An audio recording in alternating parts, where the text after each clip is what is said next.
All right, welcome in everybody to Right Hand, Left Hand special Monday edition on March 22nd, right? 22nd. Yep, 22nd, 2021. Had to double check my date there for a second. I'm John Lopez here with my buddy Josh Sparks. Watched a lot of college basketball this weekend. I know you did too. We'll cover the Derek Brunson and Kevin Holland fight as well. But first out, we want to start off with a shout out to the leader in the bracket challenge right now, Shattered Dreams, aka John Muller. However, John did pick his University of Texas Longhorns to go all the way and win the national championship. So not sure how much longer John is going to be in first, but after 3 days of March Madness, he is in first place, and my bracket is thoroughly busted. What about yours? Yeah, I'm not doing too hot either. I think I'm in like, but I am doing a little bit better than you, unfortunately. So that's good news for me. That's not saying much. Yeah, I mean, Illinois, Illinois hurt me. There's a couple in there that weren't very favorable. Oklahoma State really screwed me. But Yeah, you it had is them what in it is. the Final Four coming out of that bracket. I had Illinois coming out of that bracket, and so neither of us is getting the Final Four pick right out of that region. Although my other three are all still alive. Same here, same here. So we're at least looking good on that end. But yeah, I mean, it was some good games that went on. I didn't really watch too many of them. I was pretty busy with the kids this weekend, the wife working Saturday and Sunday, so I got to watch some of the fights with the kids going to bed early, which was nice.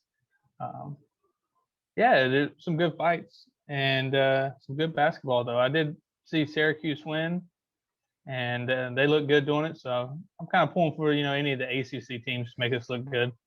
Yeah, the ACC has really looked like garbage in the NCAA tournament, with the exception of Syracuse and Florida State. Your North Carolina Tar Heels, a lot of people thought God, were going to beat Wisconsin and even give Baylor a run for their money, and they got absolutely walloped in the first round, much to my enjoyment.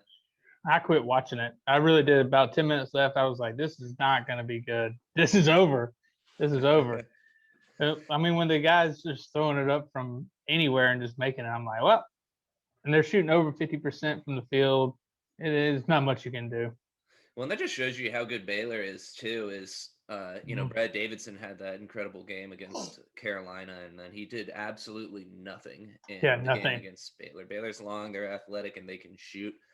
And I think a lot of people were kind of sleeping on them. Now, I mean, people had them in their Final Four, but they had Illinois beating Baylor in most instances. Even I had Illinois beating Baylor, but Illinois, as we know, with both of our brackets being sufficiently busted down in that corner of the bracket, took a loss to Loyola Chicago and their holy supporter Sister Jean, at the ripe old age of 101, sending out some prayers that I guess got answered. And man, that big guy in the middle for Loyola really put a hurting on Illinois and their NBA star that they got.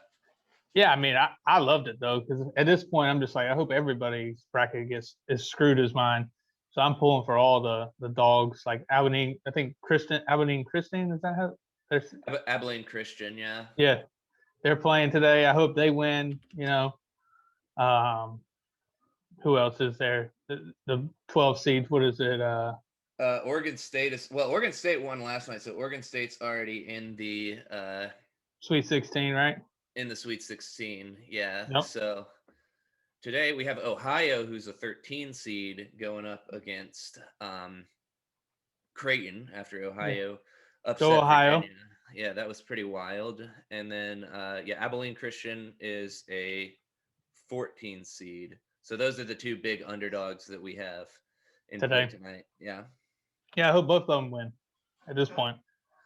Yeah, so I bet Abilene Christian plus 5.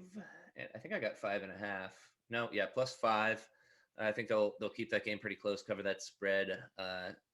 If not win outright against UCLA. UCLA's been really inconsistent all year, although they did have, they've had a stretch of good games recently. They beat Michigan State, which I know you were feeling Michigan State in that one in the Mhm. first four, but and then I was pretty surprised to see them win over the weekend as well. But I like Abilene Christian to cover that spread. I might. Oh, I did bet Ohio as well at plus 5.5. So I feel pretty good about both of those. I think Ohio will actually probably win outright. Creighton's looked pretty bad. They barely squeezed out a win against UCSB, who I picked in my bracket, but the Gauchos let me down too. So I think there's some good value on those underdogs there. Yeah, I like those. The only good thing that's come out of this so far this weekend is on the DraftKings pool. I'm still alive on that one. I think I'm winning like $56 because it goes. If you get all of them right, you split like I think it's like $1 million or whatever. Yeah. So in the survivor pool, I have Iowa today. So Okay. I stayed away from all the number ones until later on, and so I picked Florida State in one of them, and then I picked Oklahoma State as well. Yeah, I think that Iowa is probably about as well. I think the safest pick you could pick today would be Alabama to beat Maryland. I I think stayed that's away from that. I want it because I want to save Alabama for later on. fair So enough. Yeah, and then the other one would be I took USC. Excuse me, USC money line. Actually, looks like I lost a little bit of value on that. I took it earlier this morning, and it's gone down to a pick 'em. It was USC was a 1.5 favorite earlier, but and they're playing Kansas, right? Kansas. Yeah, I think USC has the length. Yeah, The their center center Evan Mobley. Mobley. Yeah, Yeah, he's real good. They're another team that's been a little bit inconsistent, sort of like a more talented version of UCLA. I know those teams had some pretty good matchups earlier this season, but I just think Kansas's shooting is not what it has been in the past, and I don't think they'll be able to beat USC straight up. yeah, I like USC in that one. I agree with you. Yeah, so just overall, man, Oral Roberts and Loyola, kind of the sweethearts of the tournament so far, I would say. Yeah, yeah. Trying to think if there's any other teams while I I mean, was. Oregon State, you could say as well, is into the Sweet 16. Although, I mean, they're from a major conference. They just kind of went Yeah, on a run and late and ended up winning the conference tournament. So that would be. We'll see what Ohio does today, though. I think Ohio probably winds up in the Sweet 16. yeah. I mean, shoot, even out of that UCLA Albany game too as well. Yeah, yeah, that's another opportunity Either for one a of those double-digit teams. seed there. Yeah. Oh well, yeah, it's 13 versus 11, which is pretty funny. But yeah. So overall, just from what we've seen so far, mentioned it Oh already. yeah, and There's don't forget about Syracuse either. Yeah, we're gonna put them in there. We just talked about them too. well, yeah, but they're already in the Sweet 16. I'm just talking second round games. True. I think we talked about this a little bit off the camera. If Syracuse that zone, man, it gives a lot of people some tricks. Especially if you don't play against it, like like NC State and Carolina and all those teams. We play against it every year, so we kind of know what to expect. But like you see, like a team like a West Virginia having troubles, and I know you said Houston's a good shooting team. But I still think at the very beginning of this game, it's going to give them a lot of trouble. And if Boeheim gets hot, you never know. I mean, that's true, but I think Houston will probably, like you said, be able to shoot from the outside of the zone and knock some of those down, loosen it up a little bit, and then they have the athletes, I think, to generate some turnovers and get out on the break and prevent Syracuse from setting that zone up. So we'll see how it plays out. But I depending on what the spread is, I could bet Syracuse, but I don't know if I could pick them to win outright. But Well, Speaking of spreads, I know we're going to talk about this Brunson and Holland one. Um, but how about our boy Stipe being the underdog? oh, I know. Yeah. So UFC 260 this weekend, this Saturday night. Pretty sad. They announced Volkanovski's tested positive for COVID-19, so we won't get to see Alexander Volkanovski fight Brian Ortega. So that's going to be a bit of a bummer. But yeah, the fact that Stipe, I bet him this morning, put a couple of units on him at plus 115 because that's just way too good of a price for a guy who's already beaten Francis and has looked really incredible against a more well-rounded fighter than Francis is in DC the last two times out. Yeah, I agree, man. And I even called you and told you, I was like, dude, can you believe this right now? Stipe is plus 110 whenever I sent it to Yeah, you? Or he was plus 110, yeah, and he's been bet down to plus 115 right now, which is crazy to me. it must be. I mean, I guess people are just thinking that Francis is just going to steamroll him like he's been doing everybody else. You know, he's got 4 first-round finishes since that loss to Stipe, or since that loss to Derek Lewis. Excuse me. Yeah, So he went. I just think that's totally disrespectful to Stipe though, like considering everything he's done. I couldn't agree more. In my opinion, Stipe is the greatest heavyweight to ever do it.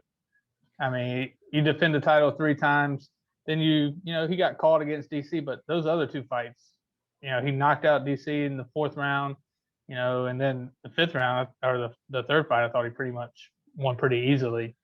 Right, and he was doing well in that first fight too Yeah, I mean, before he got DC caught. caught him. Yeah, Yeah, exactly. And like I said, DC's a better all-around fighter than Francis is, I think. Now Francis is hot right now, and people fall in love with the knockout artist. So we'll see, but man, totally disrespectful there. it really is. I mean, I just don't see how. I guess it's been 3-4 years since they last fought, but I don't see how you can make the improvements that you need to make since that last fight. Because yes, in some of those highlight videos that they show Francis catching Stipe a couple times, but for me, I just don't think that Francis can. There's not enough wrestling practice and wrestling training that can overcompensate what Stipe is going to bring in that fight. Yeah, I mean, I haven't seen anything out of Francis that would suggest that he's made very much progress in that department in order to match up with Stipe. Like, you know, if this was even odds, that would be one thing because yeah, obviously Francis can catch the guy, but I just don't understand. I haven't seen anything out of Francis that would suggest that he's developed the type of skills to you know keep this fight uh you know a boxing match where he can get that knockout. Exactly. I mean, even look at the last fight he had against Jairzinho. I mean, he just went out there just flailing. I mean, and just Yeah. caught him. I mean, he just ran across the ring and just started throwing. Yeah. He just charged him. And that's against a guy who's kind of like Jairzinho is kind of like a poor man's Francis. Like he's the same type of fighter, and he just got overwhelmed by the more athletic Francis. Exactly. Just a sheer speed and power. Just he didn't know what to do. And then you saw what Jairzinho looked like against Cyril Gane, who you know didn't really do anything. But I would say his Cyril Gane's style is more in line with what Stipe's is, right? That's like a shitty version of this fight with Cyril Gane versus Jairzinho. Yeah, I agree. I think it's just gonna. I just couldn't believe that Stipe is the underdog in this, and you know, I'm laying a lot on him as well, just like you did. I might, if the line keeps going up like it is, Double I might, down.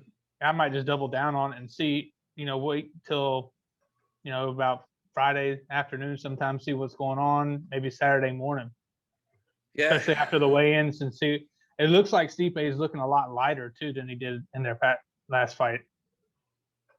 I don't know if I like that though. Yeah, it's going to be different for the wrestling. I mean, yeah, how's that going to affect his ability to you know body up Francis in the clinch and restrain him in the clinch or on the ground, and B, how's that going to affect his durability, if at all? Yeah, I mean, it kind of reminds me of what he looked like against DC for the last fight. Mm-hmm. And you know, with wrestling, it's all balance anyway, so you can control somebody. Size doesn't hurt. It doesn't hurt, no, it doesn't. But if you can, Jan Blachowicz proved that. that is true. That is true. But Stipe is not a small heavyweight either. You know, I know.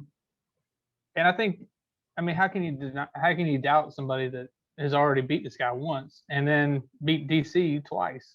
Right. So I think we're in agreement there.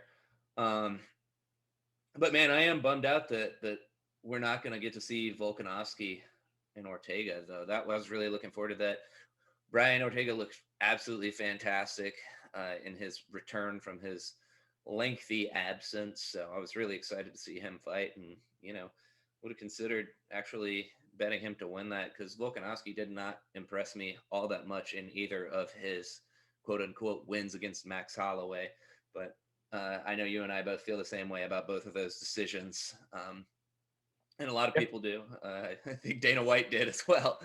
Yeah, I mean, I don't agree with either one of them. I could see how you could give the first one to Volkanovski, but that second one, Max won that second fight. I don't care what anybody says. He won that second fight.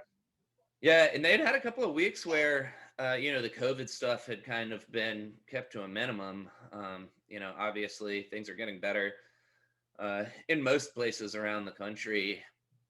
I know here in Oklahoma, the case rates have really dropped, and people aren't going to the hospital the way they were. People are getting vaccinated.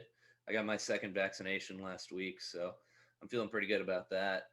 But it just makes me question the decision to go full capacity fans, and I know the fighters had some mixed reactions. I think it's for 262 they're doing that in Jacksonville, total capacity. I don't know. I just hope they keep the fans backed off from the fighters and from the people around the ring, so that we don't wind up with an outbreak among the fighters and stuff, because that would be bad for business, and just obviously could be really bad for the people who get sick, depending on their situation. Yeah, I mean, you know how I stand on this. I love that we're going back to having fans in there. I was actually contemplating actually going to the one in Jacksonville. I told you I'm looking for the prices now. With my wife's family being down there, we're gonna take the kids and maybe spend the weekend down there and Yeah. just have a good time, and then I'll go if I have to go to the fights by myself. I go to the fights by myself. It ain't no big deal to me. I like doing some things. So, and we there's nothing better to me than going to a live USC event. Me and you've done it before. It's fun. We did it in Nashville, and especially for the title fights there as well. Seeing Usman and Masvidal, and then Valentina, and it doesn't matter who she's fighting, and then Rose and Weili. Okay, yeah, that's who. Yeah, Weili's fighting Rose. Yeah. Who is Valentina fighting? Does it matter? I mean, have they not announced it yet? I thought they had No, announced it. they have announced it, but I have no idea. I don't remember off the top of my head. I can I look don't here. know. I mean, yeah, just like selfishly, I would totally go to that if it was, closer. Like if it was in Dallas or something, I would totally drive down and go to that. I'm not gonna fly to it, but now they've got the Houston card's going to be full capacity now too. it's still pretty far from me. But I don't know. I just would like to see them kind of ease back into it a little bit more, because if something goes wrong, you can kind of minimize the damage, the fewer people there are involved, instead of just going, all out, trying to jump back into full capacity all at once. I just think it's, a potential. Oh, Jessica Andrade. Sorry to interrupt you. There we go. Yes. Jessica See, I knew they Andrade. had already announced it, because I was thinking it was somebody that I was actually interested in seeing her fight. So, yeah, that's going to be a very exciting card. I'll be jealous if you do wind up in there. Like I said, I just hope it doesn't interfere with their ability to put on fights going forward in the weeks and months after that. Yeah, I get your concern. I think Dana White's he's not gonna back off of that. He wants to be the first one to have fans back in the building. You know how he is. He's gonna be. Well, he's not going to be the first one to have fans back in the building, because the NBA in places and college basketball in places, there's a lot of places that are allowing some fans back. They're just not going full capacity. Well, he had some fans that fight on, but I'm talking about full capacity.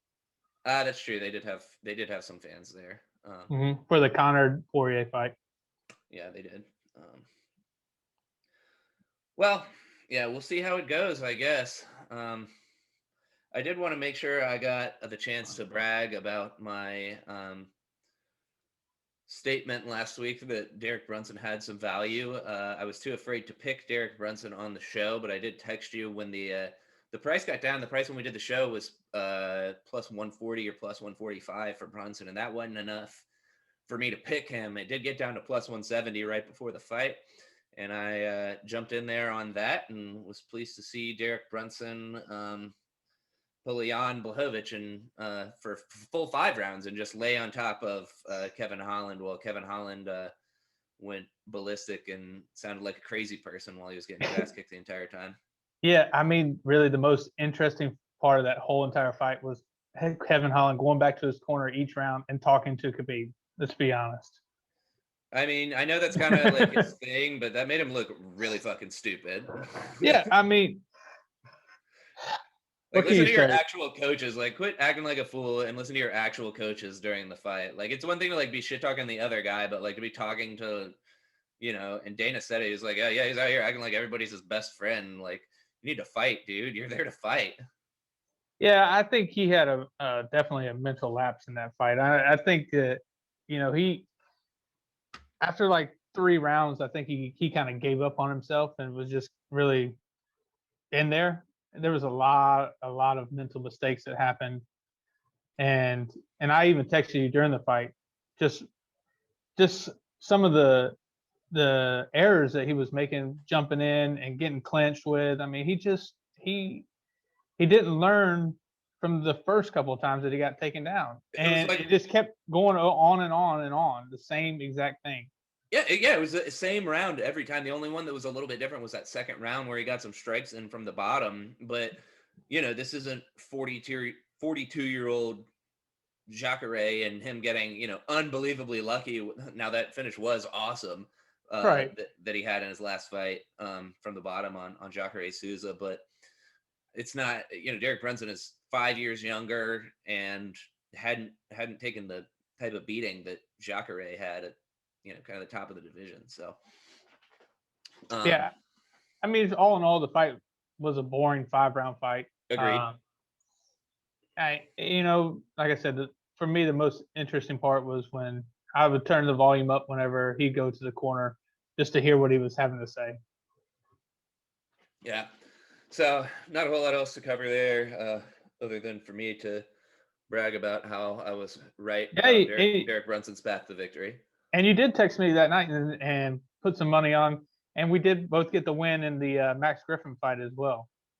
Yeah. Well, I actually ended up. I didn't bet Max Griffin. I took the under a round and a half. Because it was plus money. It was like plus 130 or plus 135. Mm-hmm. And I was like, man, both of these guys have the potential to knock the other out pretty quickly. And so it was. And I feel the same way, just to throw this out there, I feel the same way about this Alonzo Minifield and William Knight prelim. The under 1.5 is plus 145 this Saturday. So you heard it here first. One of those guys is probably going to knock the other guy out in the first round. So there's some real value on that. And I know you and I both think it's going to be William Knight, but Yep, I do. From what I've seen from Minifield in the past, he doesn't look all there sometimes. And he looks slow against St. Preux, and St. Preux is not the same guy that fought John Jones back in the day. Yeah. I mean, he's kind of he's kind of like a kind of reminds me of a heavyweight Derek Brunson, where he's beat some guys, he's lost some guys. He just kind of hovers around the outskirts of the top 15 and is just kind of there to. Right, and he hasn't really. I think he's only got like 2 losses on his record too, which is crazy. But I mean, I just don't. I don't see him beating William Knight, who's looked really good. Especially, that boy. He is a tank, man. Who, William Knight? Yeah, remember we watched him on the. He's a Dana White Contender Series guy as well.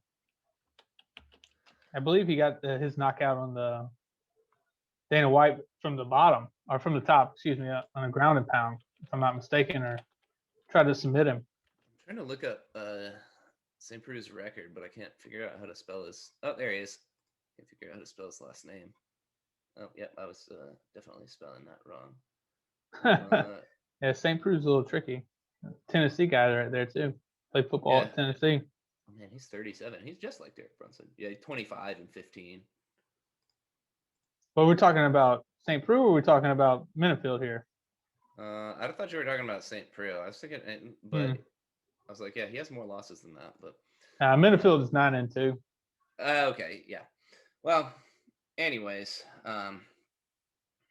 yeah, we're both looking forward to that fight, and we both I'm looking like forward. William Yeah, Knight. I'm looking forward to that card in general. Yeah. We'll probably break it down a little later on in the week too. And one to kind of keep an eye out for is I'm really interested in seeing what that Vicente Luque and Tyron Woodley line is going to end up being. I think Tyron Woodley's like a huge underdog in that, if I'm not mistaken. Yeah, he's like plus 220 years. Yeah, plus 220. Luque is minus 260. So I don't like that price at all. I don't think Woodley's gonna win, but I also don't think he's a plus 220 dog. So No. I think I'll probably stay away from that one. But one fight that I will be interested in betting most likely and looking forward to seeing the lines on. I'm not sure if they've put any of those out yet, but that is the fight that was just announced this weekend. The lightweight title to no longer be vacant by way of a fight between Michael Chandler and, as Dan Hooker calls him, Charles Oliveira. I know you're excited about this fight, and I know I'm excited about this fight. Yeah, I'm really interested in this fight. Just see how if Charles Oliveira is actually ready for the big times. I think he got a Tony Ferguson that was mentally broken from that Gaethje fight. I think, and then I think they took that fight on pretty short notice as well. Both those guys did. I think it was like a month notice or month and a half notice for that fight. I think this is going to be a huge test for Charles Oliveira. Michael Chandler, made a statement against Dan Hooker, and Dan Hooker didn't look that great. We've talked about that in the past. He looked like he was just happy to be there, I guess, or just there. And Chandler just ran through him. Yeah, I mean, sorry, go ahead. Yeah, and I don't think Charles Oliveira is going to be able to take down Chandler like he was Tony Ferguson. Chandler's got that great wrestling background. It's going to be a stand-up fight, and because Chandler's not going to want to go to ground with Charles Oliveira, and I can easily see Michael Chandler knocking him out pretty early in this fight, actually. Yeah, I mean, it doesn't really make sense to me. I don't know how you feel about this, but why would it not be Michael Chandler versus Dustin for So, the title? So they're doing Dustin and Connor in July, I believe is what they're trying to do. Have they already pretty much? Is that already like on the books? Like that's happening? That's pretty much a done deal.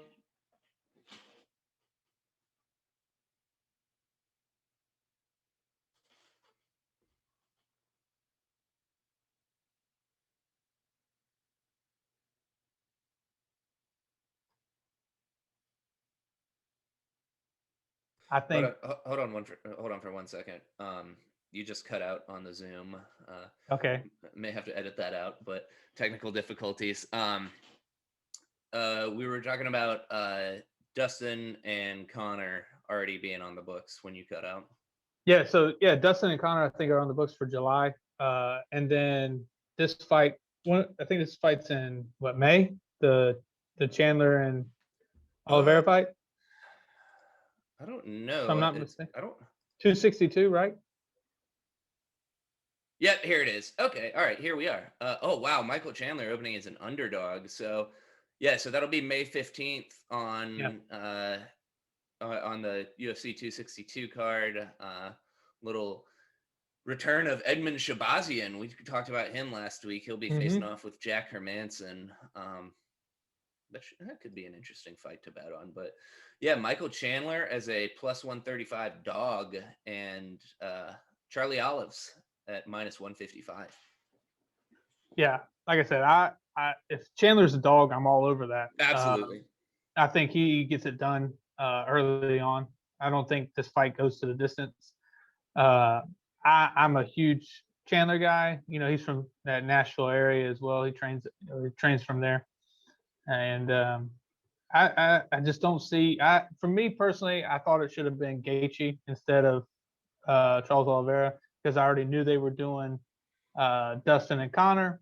So why not give Gaethje the shot? He just fought Khabib last. Well, that's the thing, right? He just had a shot at the title now. It was against Khabib, but I don't think they want to have him come right back out and fight for the title again when the top of that division is so congested. Yeah, I mean, I get it, but at the same time, who are you going to put Gaethje with now? Like, do you put him with? He might be the odd like man a Felder? out. Do you put him with? You know, who do you put him with? Has he fought Dan Hooker? You could put him with Hooker, but you can't put Gaethje with Tony. He's already beat Tony. Tony's fighting, I believe, Dariush.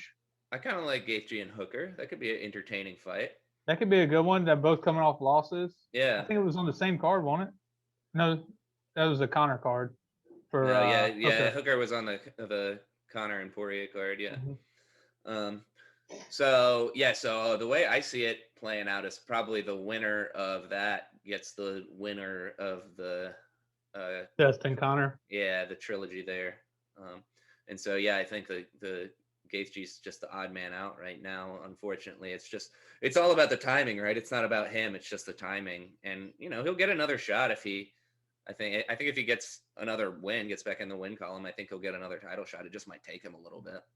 Yeah, I mean, I don't have a problem with Oliveira, but I think Chandler wins this fight pretty easily. I don't see how Oliveira can take him to the ground. And I see Chandler controlling this and winning a stand-up fight. Yeah, and look for the leg kicks to be a factor in this as well.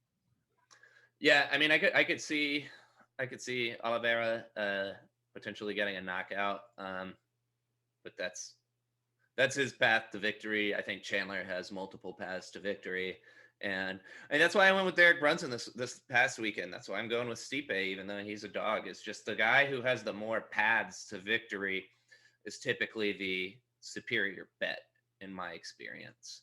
Agree. I mean, I think Oliveira has to get the fight to the ground for him to win. He's got the most submission wins. Get a submission, yeah. He's got the most submission wins in the UFC history. He's got to get this fight to the ground. And I don't see him taking Chandler down. Not the way that he did Tony.